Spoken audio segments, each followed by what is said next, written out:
Tengo dos noticias, una buena y una mala. La buena es que ustedes son privilegiados. Están aquí en este sitio donde se va a dar una charla de aviación comercial.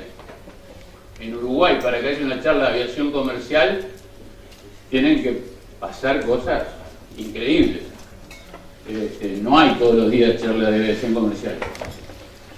Las charlas de aviación comercial las dan los expertos en aviación comercial o los atrevidos. Ustedes saben que yo no soy experto en aviación comercial. La mala, justamente, ahí está la charla que se dan en distintas partes del mundo, y la mala noticia es que la voy a dar yo.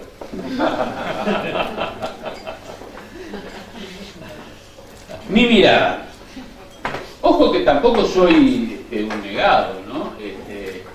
Yo tengo dos récords relacionados con aviación comercial, y son dos récords que nadie me lo va a poder igualar. En este salón hay algunos que pudieron haberlo hecho, pero ya perdieron la posibilidad. Para todo el resto de su vida. Yo llevo 53 años en la actividad y soy el único que nunca fue miembro del SCOL. Muchos no saben lo que es el SCOL. Es un club de amigos muy parecido a la Logia Masónica, que funciona en todo el turismo de todo el mundo. Es una gran amargura que yo no haya llegado nunca al SCOL.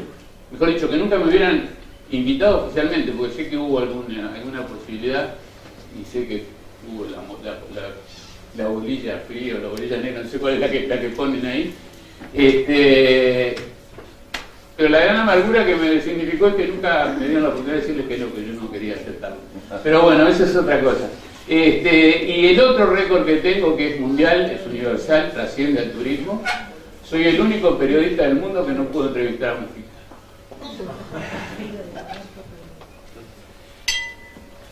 No pude entrevistar a Mujica. Cuando estaba haciendo el libro para Pluna, yo estaba prohibido. Ni Mujica ni ningún integrante del Poder Ejecutivo. No sé por qué. Bueno, lo que aparece más seguido en las crónicas sobre aviación comercial por estas comarcas es la conectividad, la seguridad, el precio del combustible, el empleo. Si bien vamos a hablar de todo eso, de lo primero que tenemos que hablar es de política aeronáutica de Estado. La política aeronáutica de Estado es la que, igual con el turismo, muchos sostienen que existe, y yo hace mucho rato, casi en solitario, digo que no. Hay consenso entre los diferentes actores que es imprescindible establecer cambios en lo macro para aliviarle el trabajo a Antonio. Tengo que cambiar el discurso porque él no estaba, él no iba a venir. Para que la dinámica deje de ser juez y parte. El 26 de abril pasado se realizó el DAX, organizado por el Ministerio, en lo que los entendidos vieron como una primera movida de este Ministerio para recuperar el protagonismo. Pero en ese mismo acto, el Ministro de Defensa dejó bien claro que no iba a ser.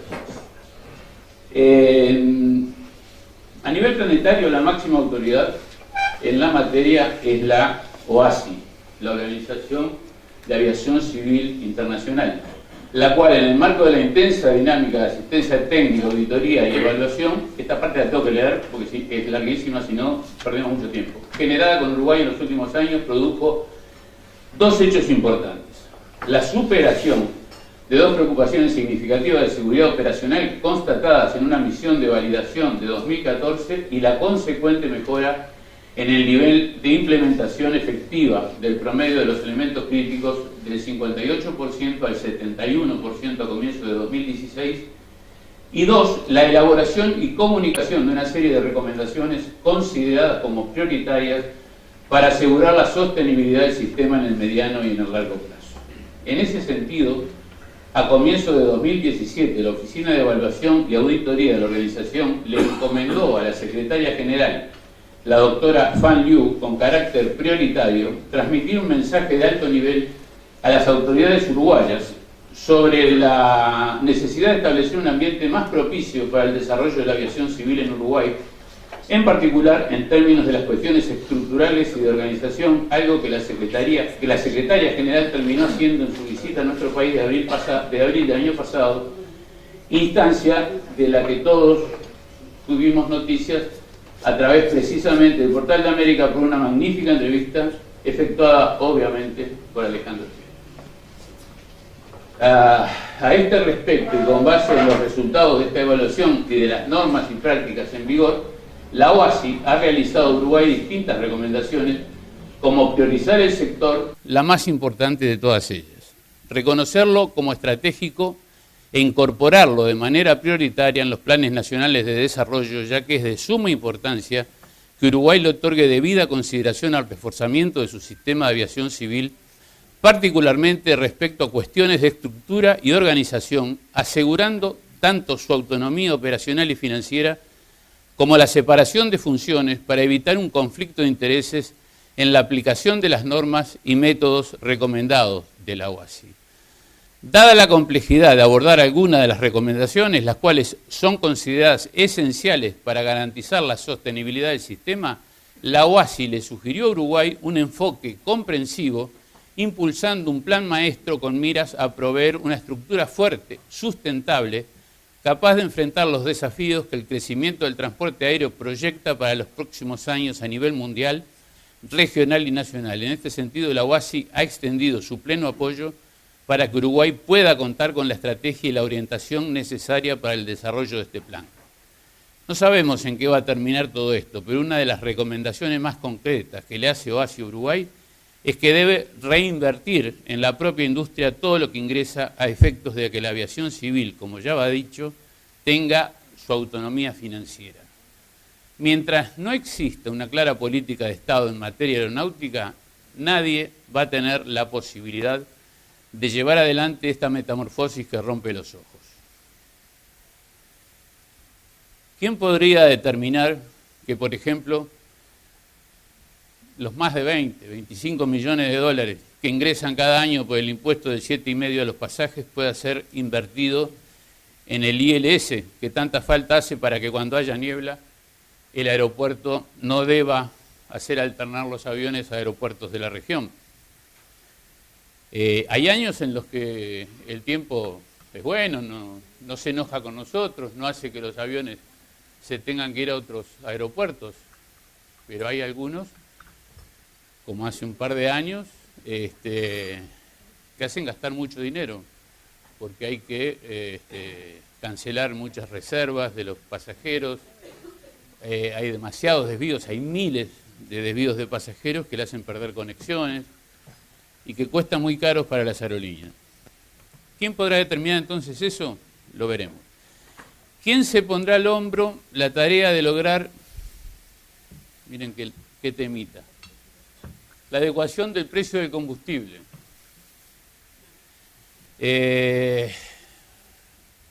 Estuvimos muchos años aplicando el IMESI al combustible de aviación, al Jet A1. También el licenciado, el que por entonces era licenciado y tenía que ver en esa materia, le estuvo diciendo a la IATA durante 5 años que ya no tenía impuesto el precio del combustible, pero tenía. Tuvo que venir el vicepresidente de IATA a entrevistarse con el entonces ministro de Economía, Fernando Lorenzo, para que le sacaran el impuesto. Después estuvo aquel anuncio del 2013, en enero, en la torre ejecutiva, donde se iba a hacer la adecuación del precio del combustible, y hoy ya vamos a ver más adelante cómo estamos. ¿Quién podrá, de forma idónea, ser el integrante de una instancia tripartita representando al Estado, conjuntamente con la dirección de las diferentes aerolíneas y con los trabajadores de las mismas, a efectos de generar un relacionamiento sincero, adecuado, respetuoso de los intereses de las partes? En el actual contexto mundial, Uruguay no puede darse el lujo de desaprovechar las enormes posibilidades de generación de riqueza y empleo que puede darle el negocio aeronáutico. Para entender de lo que estamos hablando, basta recordar que con el cierre de Pluna se perdieron 1.000 puestos directos de trabajo y más de 5.000 indirectos.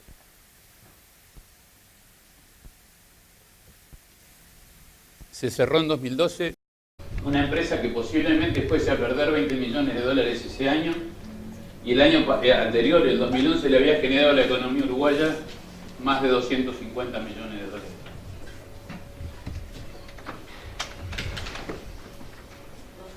Vivimos tiempos en que los datos estadísticos se difunden como reguero de pólvora, y habitualmente, esto era lo de Pluma, habitualmente muy pocos datos estadísticos son creíbles, al menos en el turismo. Damos fe que eso es moneda corriente. Hablábamos hace un rato de lo que genera Argentina, de lo que genera Uruguay. Yo hacía hace un rato el chiste de los 4 millones. Argentina en 2017 tuvo más de 6 millones y medio de llegadas de turistas. 6.700. Brasil anda por ahí, con todas las playas, con todos los bumbuns. Argentina con el tango, con los 4 climas, y nosotros 4 millones. En América Latina la aviación comercial genera 5,2 millones de empleos y 167.000 millones de dólares es el aporte al PBI regional. Hay datos ciertos a nivel mundial acerca de la cantidad. Miren este dato, ¿no? Los vuelos por año que hace cada persona según donde viva. Los europeos viajan casi 2 veces por año, 1,7. Los norteamericanos casi 3 veces por año, 2,8. Los sudamericanos 0,6 y los uruguayos 0,3. Es preocupante, pero miren el crecimiento. 20%, crecimiento de la clase media 71%, crecimiento de la accesibilidad para viajar 75%. O sea, porcentaje de personas que viajarán al menos una vez al año. Con este panorama, nosotros que somos los más rezagados, somos los que tenemos, y me quedó la parte positiva, la mayor posibilidad de crecimiento. No es así don Diego Barrosa, que fue el que hizo esto, el que presentó estos números en el DAX. Y Diego Barrosa dijo en el reciente DAX, en la década de 1990, la industria aeroportuaria a nivel global generaba 20 millones de puestos de trabajo, una cifra que se estima que llegará a 100 millones en 2030. Este crecimiento responde al incremento en la cantidad de pasajeros, que en la actualidad es de 7 billones de personas anuales, pero que se prevé triplicar en los próximos 12 años como consecuencia del crecimiento de la clase media. Uruguay es el segundo país de Latinoamérica con mayor crecimiento de la clase media proyectada después de Perú, y al mismo tiempo es el país con menor índice de viajes per cápita, lo que abre una gran oportunidad de crecimiento, lo que les decía hace un rato, ¿no? Y desarrollo para la industria aeronáutica. El barril de petróleo. Durante el foro preferente celebrado el pasado 18 de mayo en España, el primer ejecutivo de Iberia fue enfático al opinar sobre las aerolíneas que lo están pasando muy mal, porque solo las que han reducido costos en su estructura y han seguido férreos procesos de transformación, como Iberia decía, entrando en grupos importantes, pueden afrontar con tranquilidad la subida del barril de petróleo. Por el contrario, para las más frágiles, el camino es que se reconviertan, las compren o se cierren, dicen ante el panorama del sector aéreo. Vamos a ir entrando en otra parte de esta mirada, qué es lo que está pasando, qué es lo que se prevé que puede pasar en los próximos meses. Hace meses que hay conversaciones en varios niveles por parte de la empresa de Julián Cook. Se ratifica que en cada una de ellas la decidida intención de volar a Uruguay está cierta. Aún no se han cumplido los pasos necesarios, o sea, Flybondi tiene bastantes problemas para terminar de instalarse en la Argentina, es un plan bastante ambicioso, ha tenido bastante problemática con la traída de sus aviones y fundamentalmente la operación en el Palomar, que no es nada fácil, y poder salir desde el Palomar a hacer vuelos internacionales tampoco debe ser nada fácil. Se habla también de que Andes estaría comenzando en septiembre por lo menos un vuelo de puente aéreo. El gran problema que tiene antes son los slots en Aeroparque. Viejo problema de Pluna y de todos los que quieren operar el puente aéreo, pero parece que en septiembre podría quedar alguno liberado. Aeroméxico, que anoche tuvo un accidente con suerte, ¿no? No se tenía muchas noticias cuando me levanté, pero apenas salió del aeropuerto de Durango un Embraer con 101 pasajeros a bordo. Fue una gran tormenta, tuvo que, mejor dicho, más que aterrizaje de emergencia, fue un impacto. Quedó el fuselaje prácticamente deshecho, llamas de inmediato, y hasta ahora no se había reportado ninguna víctima fatal. Eran 85 heridos.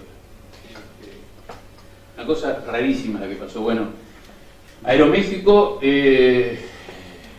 estuvo todo el Uruguay atrás de la posible venida de Aeroméxico, la cual todavía no está descartada, pero hay un silencio tremendo de hace bastante tiempo. Se esperaba para octubre, cuando renovasen su flota y trajera los nuevos 787, que pudiese hacer una extensión de Ciudad de México a Montevideo, lo cual ya de por sí sería muy importante, por traer un vuelo a ese lugar tan particular. Pero lo más importante era que acortaba muchísimo el viaje a Asia, ¿no? O sea, Aeroméxico tiene vuelos diarios a Shanghái y a otros destinos asiáticos, y la salida por allí nos ahorraría, creo que 10 horas, ¿no? En la ruta hacia Asia, lo que es importantísimo en este momento, más que por los pasajeros, por la carga, ¿no? Por los negocios que pueden darse con el gigante asiático. Así que, y acá, tanto con Aeroméxico como la posibilidad de que vengan otras, el precio del combustible siempre está ahí, y ya lo vamos a ver. Otra de las que se habla de que pueda llegar es JetSmart, la low cost chilena del grupo Indigo, que hace varios meses que tiene estudio el destino Uruguay. No son pocas las conversaciones que se han mantenido a diferentes niveles. Y después está este gran conocido de todos nosotros, Air France. Formalmente Air France inició contactos con el gobierno para regresar a Uruguay y volar directo desde París con un Dreamliner, no con el 777 que venía desde Buenos Aires, sino con un vuelo directo 3 veces por semana de París a Montevideo. Hay, aquí me consta que el ministro lo está siguiendo muy de cerca, el ministro Rossi, está muy interesado en esto. La gente del aeropuerto ha hecho un planteo bastante agresivo también últimamente, por lo menos eso es lo que me dijo el muchacho que sabe, y Diego Rosa no me lo desmintió públicamente, así que de repente es verdad. Pero, siempre hay un pero, al no tener política aeronáutica actualizada, seguimos dejando pasar oportunidades. Si las tuviéramos y hubiese alguien a cargo ejecutándolas, seguramente tendríamos que haber hecho una gestión. Si hablamos de Air France, ¿con quién tendríamos que haber hablado para que trajera a esa compañía de nuevo a Uruguay? Si realmente tuviésemos política aeronáutica, tendríamos que haber... ¡Hey, Antoine! Pero, ¿cómo pensar en Griezmann si desde fines de 2015 tenemos del otro lado del charco al presidente que está llevando adelante la revolución de los aviones, que es además el más afín de las últimas décadas a darle nuevas posibilidades a nuestro país en materia aeronáutica, y a nosotros no se nos cayó una idea para plantearle al señor? ¿Ustedes se imaginan si este señor se hubiera encontrado con la Pluna del Virque, que quería ir a Bariloche, que quería ir a Trelew, que quería hacer el hub entre Brasil y Argentina, y el gobierno kirchnerista le dijo que no, y que no, y que no, y que no, y le bajó todas las posibilidades, y le regionalizó Aeroparque, y le subsidió a aerolíneas en un 40%, aerolíneas que competían un 70% con Pluna? La máquina. 2 años más. ¿Cuánto empleo directo generaría? No podemos alterar el globo terráqueo y acercar Uruguay a los grandes mercados. No es posible modificar los mapas. Pero sí podemos comenzar por ponernos a tiro de los costos que les genera a los operadores aéreos llegar a nuestro país. El precio del combustible Jet A1 que utiliza la aviación cuando carga en Uruguay está 11% encima del que se cobra en Argentina. 25% es el porcentaje que obtuvimos en nuestra investigación, pero para nosotros es mayor la diferencia, más de lo que se cobra en Brasil. Sugerimos que más temprano que tarde, entre el propio Estado uruguayo, en su conjunto y específicamente ANCAP, apliquen una promoción en el precio del Jet A1 con una disminución básica del 10% para los actuales operadores. Pagan más caro el combustible que en la región y además el rendimiento de millas voladas por asiento vendido es, por supuesto, mucho menor que el de Argentina. Debe ser como la mitad. Pero es menor que el de Paraguay. O sea, las aerolíneas para llegar acá hay que convencerlas de otra forma. Y lo del precio del combustible es alguna posibilidad. Con esta medida, además de asegurarse el mantenimiento de la operación, se da un paso muy firme hacia la posibilidad de lograr la llegada de nuevos operadores. Y en este caso no sería descabellado que se premie a los mismos en una misma categoría que a los actuales, si suman nuevas frecuencias, con 3, 4 o 5 puntos adicionales, llegando, ¿por qué no?, un 15% total. No estamos hablando de cuestiones imposibles ni de gastar el dinero de todos los uruguayos para que viajen los ricos, como se escucha por ahí cada vez que se habla de aviación. Para mucha gente, la aviación es un medio de transporte para que viajen los ricos. Y se olvidan de la generación de riqueza y de empleo que propicia, ¿no? Las aerolíneas que operan en Uruguay compran en total 30 millones de galones por año. Estos porcentajes que yo estoy manejando de inversión que se tendrían que hacer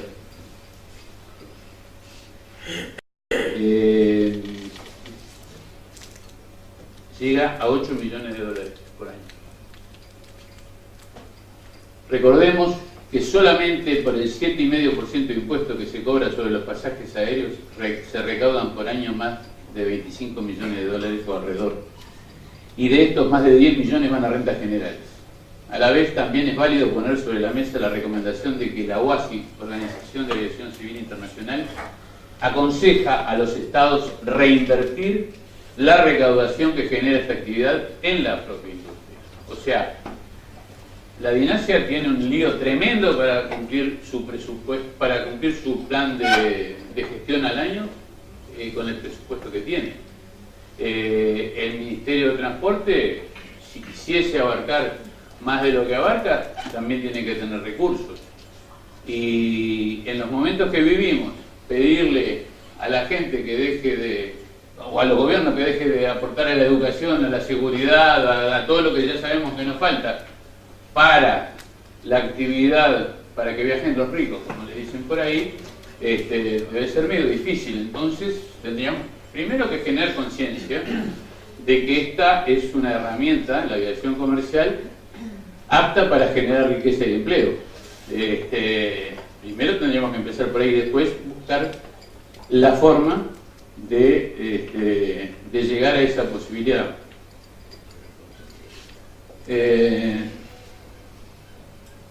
A ver qué viene.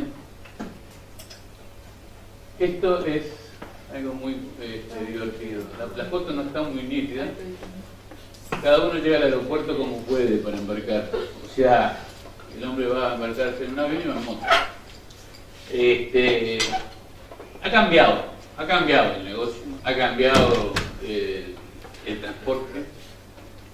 El otro día me contaban que una pasajera llamó a una aerolínea low cost que opera acá para comprar su boleto. Había comprado su boleto por internet y bueno, le ayudaron a terminar la compra en la web. Y cuando dio por finalizada la compra, preguntó: ¿de dónde sale? ¿De Tres Cruces?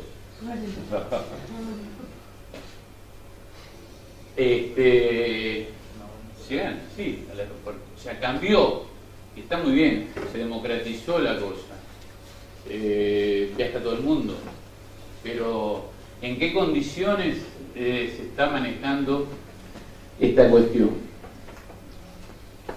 Todos quienes estamos en este recinto conocemos la famosa frase: como te digo una cosa, te digo la otra. No lo voy a utilizar, no se asusten en que me están pensando. No es para hablar de su propagador más ilustre, no.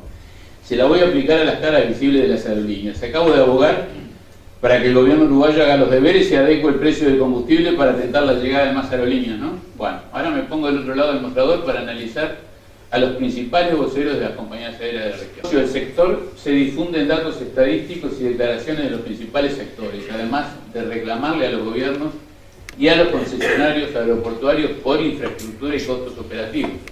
Se insiste en destacar el estrecho margen de contribución que obtienen y dicen sin prurito que las tarifas de los pasajes aéreos han caído, que se ha depreciado el ingreso, y dan a entender que los recortes y tercerización de sus recursos humanos obedecen a ese motivo, del mismo modo que el costo operativo en tierra. Allá en el fondo hay una mesa que le va a interesar mucho, están todos los gremios de la aviación comercial. Bienvenidos, muchachos, muchas gracias por estar como siempre. Con la explosión tecnológica se ha hecho muy fácil para quienes así lo desean instalar un relato. Todos sabemos que una mentira repetida 1000 veces termina convirtiéndose en verdad para las inmensas mayorías. Como cierre de esta presentación, me voy a permitir poner en discusión este relato y comentarles que, contrariamente a lo difundido, la recaudación de los transportadores aéreos no solamente no ha bajado, por el contrario, ha subido considerablemente. Eurostat, la Oficina Estadística de la Unión Europea, estimó que, contrariamente a lo que afirman las aerolíneas, esto es, que las tarifas aéreas cayeron un 25% entre 2015 y 2016, los precios de los boletos aumentaron en un 29%, ya que durante ese periodo, a través de los no tan nuevos ancillary revenue o ingresos auxiliares, Ministro, buenos días, muchas gracias por llegar.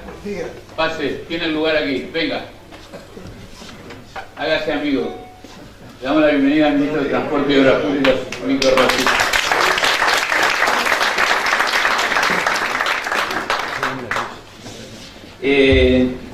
Les decía entonces, Eurostat, la Oficina Estadística de la Unión Europea, estimó que, contrariamente a lo que afirman las aerolíneas, esto es, que las tarifas aéreas cayeron un 25% entre 2015 y 2016, los precios de los boletos aumentaron en un 29%, ya que durante ese periodo, a través de los no tan nuevos ancillary revenues, o sea, los ingresos auxiliares, aumentaron los precios de los boletos gracias a los suplementos que se cobran por separado de la tarifa aérea, por tarifas de equipaje, tarifas de asignación de asientos y tarifas de uso de tarjetas de crédito, entre otros casos. En el tema de los aeropuertos, la Comisión Europea estima que en los aeropuertos con menos de 5 millones de pasajeros, más todos los aeropuertos de capital de la Unión Europea, con independencia de su nivel de tráfico, las tasas aeroportuarias aumentaron en un 12,8% entre 2009 y 2016. Para todos los aeropuertos de Europa, los ingresos aeronáuticos por pasajero y en términos reales disminuyeron un 2% entre 2008 y 2016. Para los 21 aeropuertos europeos más importantes, las tarifas aumentaron un 25,4%, las tarifas aeroportuarias, lo que llamamos las tasas, ¿no? Son los precios. Entre 2015 y 2014, lo que representa un aumento de 2,85 euros por pasajero. Tal aumento permitió a estos aeropuertos invertir de nuevo en sus instalaciones 53 billones de euros, inversión que resultó en una capacidad adicional creada para 177 millones de pasajeros. El equivalente, como si agregásemos Charles de Gaulle, Orly y Heathrow, así, juntos. Con esa inversión consiguieron generar condiciones para 177 millones de pasajeros más. Dicha inversión en capacidad coincidió casi perfectamente con el aumento en el crecimiento de la demanda de tráfico durante el mismo periodo. O sea, aumentaron la oferta en 177 millones y la demanda fue de 168 millones y medio. Este aumento en la capacidad también permitió a estos aeropuertos aumentar su nivel de conectividad directa en más de un 10%. Como podemos ver, en el negocio del transporte aéreo nadie es filántropo, ¿no? Nos pone muy contentos que para los principales actores de la industria los números sean positivos. Lo que no nos causa el mismo efecto es ver la pauperización de la atención al cliente, la disminución del pitch y el aumento de filas de asientos. O sea, cada vez hay menos espacio entre asientos y cada vez hay aviones que llevan más gente.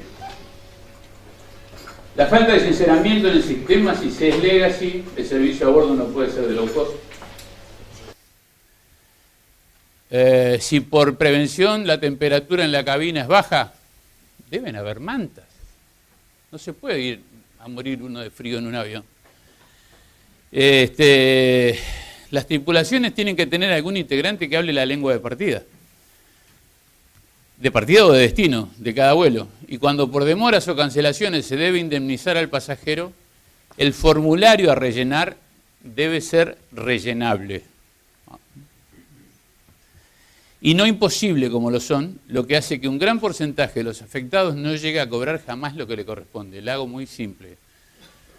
En agosto del año pasado, yo tenía que volar de Ibiza a Barcelona, el vuelo se demoró 7 horas. De inmediato me comunicaron que tenía derecho a una indemnización de 250 euros, que rellenase el formulario, o que me contactase con la empresa. Me contacté con la empresa, a los 2 días me mandaron un mail y me mandaron un formulario para que rellenase, y diciendo que dijera la cuenta del banco para que me acreditaran el importe. Eran 2 pasajes, 500 euros. Agosto del año pasado. El ingreso lo tuve hace unos días, después de molestar a la abogada uruguaya en Uruguay de esa aerolínea, quien hizo la gestión. Se lo comenté a otro abogado especializado en transporte aéreo de Uruguay, me dijo, me pasó lo mismo, en mi caso, yo siendo abogado demoré 1 año. O sea que cualquier mortal que tiene una reclamación con las aerolíneas por devolución o por indemnización, no la va a cobrar. Es inevitable que el desarrollo tecnológico sustituya progresivamente la función humana. Lo que no es buena cosa es que en aquellos sectores donde trabajan personas, el detrimento remunerativo y las condiciones laborales sea tan drástico y se haya abolido la posibilidad de que quienes trabajan para que la gente viaje, a su vez, no puedan viajar en avión, aún sujetos a espacio, como toda la vida. La democratización de la posibilidad de viajar en avión hay que saludarla. Cada uno llega al aeropuerto como puede para embarcar. Y no todos los que compran un ticket de una low cost por la web tienen por qué saber que su vuelo no sale de 3 cruces, como alguna vez han preguntado en determinada compañía que sale de Carrasco. Creemos que de algún modo hay que ponerle una red a la caída en picada del antiguo glamour y de la calidad de atención en todas las áreas del transporte aéreo en todos sus aspectos. O sea, tenemos mucho por hacer.